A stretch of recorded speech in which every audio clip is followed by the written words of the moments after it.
सभी को राधे राधे। आइए यूनिक हिंदी क्लासेस के साथ जुड़ते हैं और आज कवि सुमित्रानंदन पंत की जीवनी हम लोग पढ़ते हैं। निरंतर बने रहिए, अधिक से अधिक लोगों तक चैनल को शेयर कर दीजिए ताकि स्टूडेंट्स फ़ायदा उठा सकें, लाभ उठा सकें। जो हम मेहनत कर रहे हैं आप लोगों के लिए कर रहे हैं, इसलिए आप कोई वंचित ना रहें। केवल सपनों को देख देख राह नहीं मिल जाती है, कर्मों से भाग्य बदलता है, गीता हमको सिखलाती है। तो आइए विलंब न करते हुए जीवनी पर ध्यान देते हैं।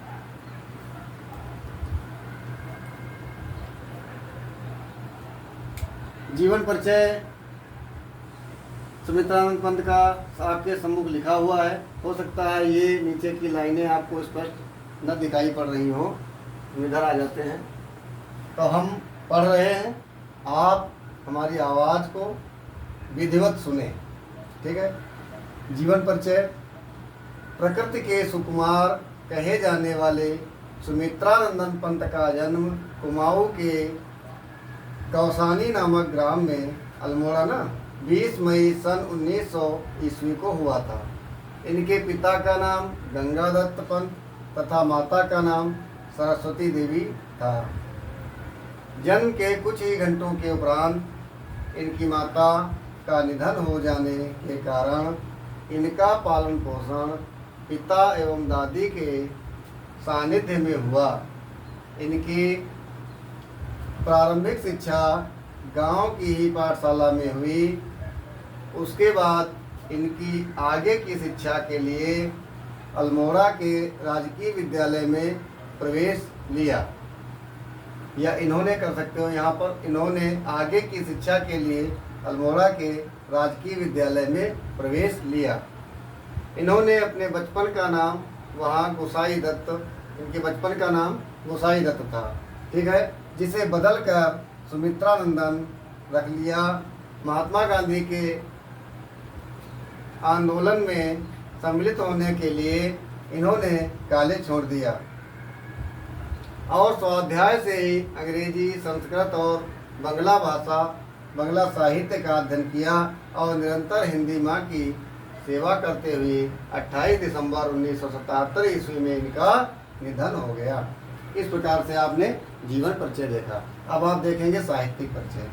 पंत जी ने 1931 ईस्वी में काला कांकर, है ना, पंत जी 1931 ईस्वी में काला कांकर आ गए और मार्क्सवाद का अध्ययन किया।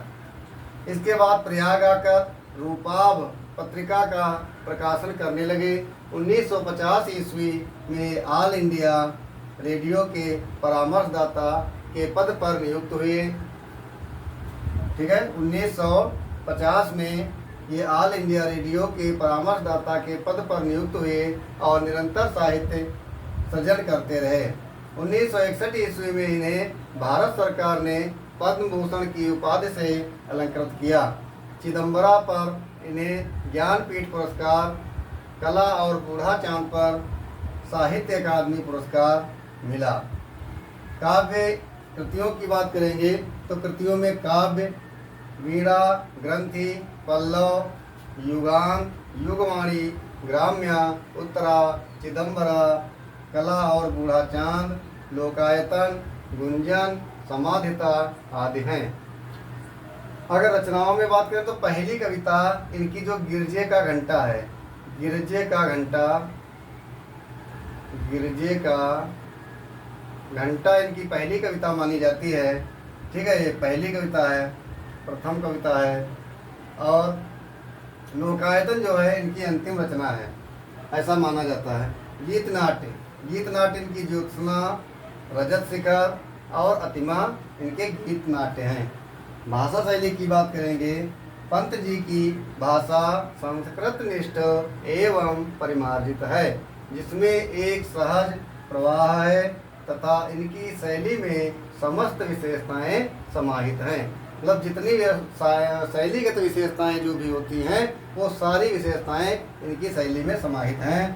हिंदी काव्य जगत में स्थान की बात करेंगे तो बहुमुखी प्रतिभा के धनी पंत जी को प्रकृति का सुकुमार या चितेरा कवि कहा जाता है।